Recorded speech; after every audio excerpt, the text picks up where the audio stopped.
اگه بهت بگم که بعد از دیدن این ویدیو میتونی خودت برای خودت بدون کمک مشاور برنامه‌ریزی درسی انجام بدی، حاضری این ویدیو رو تا آخر ببینی؟ سلام، اگه از قبل تو چنل من بودی خوشحالم که دوباره میبینمت و اگه تازه به چنل من اضافه شدی، من ایمانم. رتبه 790 کنکور تجربی، رتبه 930 کنکور زبان و حدوداً یه ماه دیگه هم از رشته پزشکی فارغ التحصیل میشم. توی این ویدیو میخوام یه قولی بهت بدم. اگه دانش آموز پایه هستی، کنکوری هستی یا پشت کنکوری هستی، میخوام توی این ویدیو اساره 3 سال درس خوندنم برای کنکور و 7 سال فعالیتم تو حوزه مشاوره کنکور رو در اختیارت قرار بدم تا بتونی بدون کمک مشاور خودت برای خودت یه برنامه‌ریزی اصولی درسی انجام بدی که قابل اجرا باشه.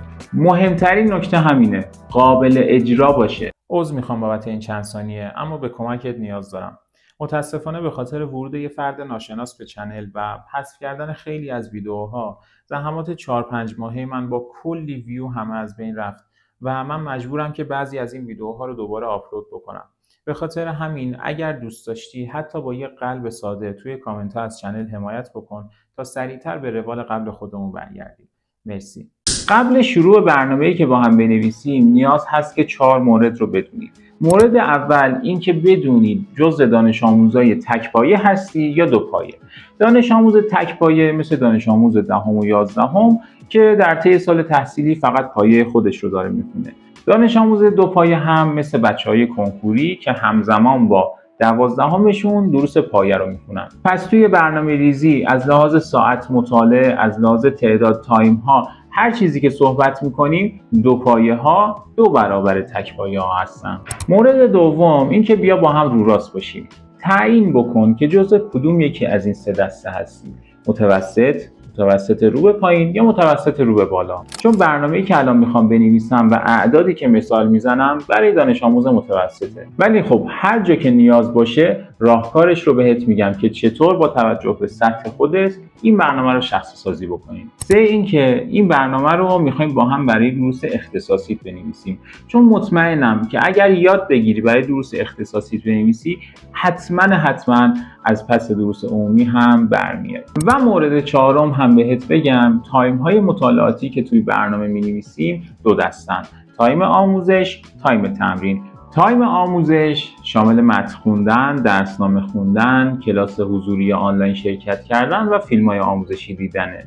تایم تمرین هم تمرین تشریحی و تمرین تستی رو شامل میشه. حالا که این تعاریف رو یاد گرفتی، بریم که قدم اول رو برداریم. قدم اول برنامه‌ریزی تعیین اهداف مطالعاتیته. مثلا من سال کنکورم، اگر نمیدونستم که در پایان این 2 هفته میخوام کدوم مباحث رو تموم بکنم، اصلا راجع به چی باید برنامه مینوشتم. برای تعیین این اهداف مطالعاتی یکی از بهترین کارهایی که میتونی بکنی استفاده از برنامه راهبردی آزمون‌های آزمایشیه. فرقی هم نمیکنه آزمون کانون باشه، ماز باشه، گاج، گزینه 2 یا هر چیزی. من الان راجع به آزمون شرکت کردن یا نکردن باهات صحبت نمی‌کنم، اونو میذاریم برای ویدیوهای بعدی. اما استفاده از برنامه راهبردیش خیلی به دردت میخوره. من چون خودم کانونی بودم و جامعه آماری بالایی هم از برنامه راهبردی کانون استفاده میکنن، با این برنامه برات توضیح میدم.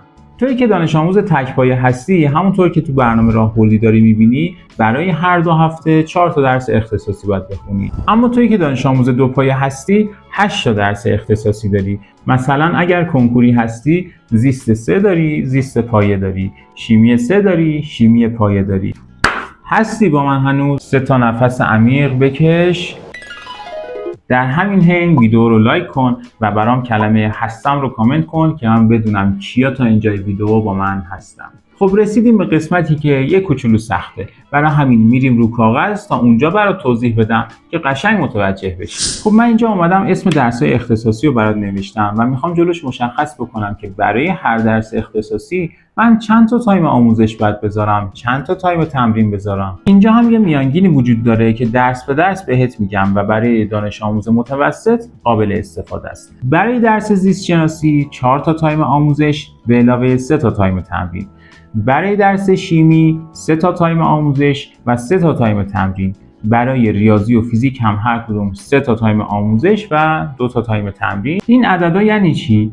یعنی به طور مثال برای درس زیست شناسی اگر قرار تو توی این 2 هفته 10 صفحه رو مطالعه بکنی، 4 تا تایم آموزش براش بذار که متن بخونی، درسنامه بخونی، فیلم آموزشی یا هر کار دیگه‌ای که برای آموزش میخوای انجام بدی و 3 تا تایم هم برای تمرین بذار که ازش تمرین تشریحی حل بکنی یا تمرین تستی.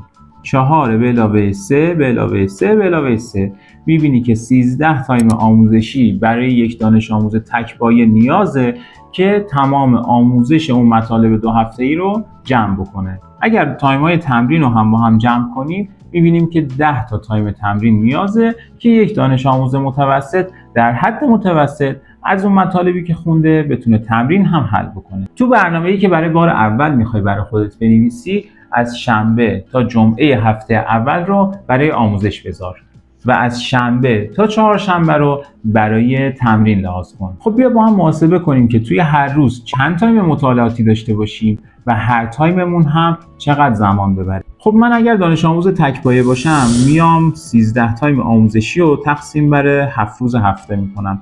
حدوداً میشه 2 تا. یعنی من اگر روزی 2 تایم آموزشی بخونم در طی یک هفته تمام تایم های آموزشیم تموم میشه. خب یه سوال، این تایم هایی که ما ازش داریم صحبت میکنیم از لحاظ مدت زمانی باید چقدر باشه؟ خب اینجا هم یه عدد متوسط داره که من خودم هم همین رو اجرا میکردم. این عدد 90 دقیقه یا 1.5 ساعته. منی که دانش آموز تک‌پایه هستم اگر روزانه 2 تایم آموزشی 1.5 ساعته بخونم که مجموعاً میشه 3 ساعت، میتونم توی یک هفته تایم آموزشیمو جمع بکنم. 3 ساعت روزی 3 ساعت خیلی خوبه نه؟ حالا من اگر دانش آموز 2 پایه باشم همه این عددا ضرب در 2 میشه و مجموعاً به روزی 6 ساعت میرسم. تو بهم بگو من اگر کنکور داشتم روزی 6 ساعت برای خودم وقت بذارم تایم زیادیه؟ برای اینکه این ویدیو طولانی نشه دیگه تایم‌های تمرین رو حساب نمی‌کنم. اونا رو خودت حساب کن. تنبلی نکنی ها. اما خب اون تایم‌های تمرین رو هم توی 5 روز شنبه تا چهارشنبه اگر تقسیم بکنی بازم همین 3 ساعت و 6 ساعت به دست میاد. تبریک میگم، جای سختش تموم شد. حالا میتونی بگی آخرش. حالا با یه بشکن با هم بریم که تایم‌ها رو توی برنامه هفتگی وارد بکنیم. اگه خواستی میتونی با یه سرچ ساده یه جدول هفتگی از توی اینترنت دانلود بکنی و پرینت بگیری تا ازش استفاده بکنی.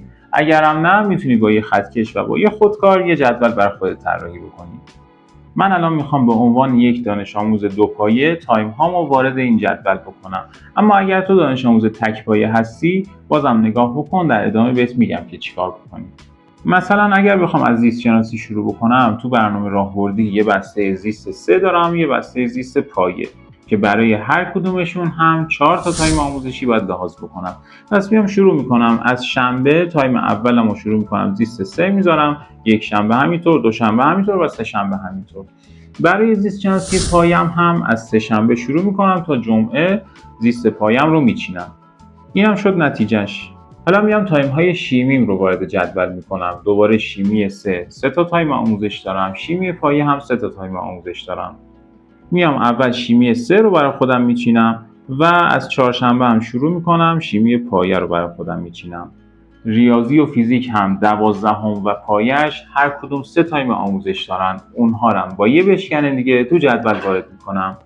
همونطور که میبینی این شد نتیجه برنامه‌ریزی یک هفته من برای تایم‌های آموزشی که 2 تا تایمم خالی دارم که میتونم برای استراحت یا جبرانی ازش استفاده بکنم. میدونم الان شاید تو دلت داری میگی برو بابا این برنامه که خیلی کلیه، فقط اسم چند تا درس توش نوشتی. اما باید بهت بگم که تو برنامه راهبردی جزئیاتش مشخصه. مثلا برای زیست 3 اگر صفحه 1 تا 10 رو باید بخونی، اون صفحه 1 تا 10 رو اینجا تو برنامه برای خودت مشخص بکن. خب باشه، حجمش رو مشخص کردی. از لحاظ زمانی چی؟ زمان بندی رو هم با هم چیدیم دیگه. به طور متوسط گفتم هر تایمتون 90 دقیقه در نظر بگیر، ولی طبق تجربه خودت میتونی اینو بیشتر یا کمتر بکنی.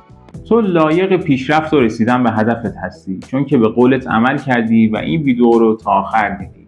اگه دقت کرده باشی پنجشنبه هفته دوم رو تو برنامه نذاشتیم. این پنجشنبه یه نکته داره که به علاوه 2 تا نکته دیگه تو این ویدئویی که اینجا میبینی برات توضیح میدم که توی برنامه‌ریزیات لحاظ بکنی و برنامه‌ت رو پیشرفته تر بکنی. مرسی از همراهیت، میبینمت، فعلا.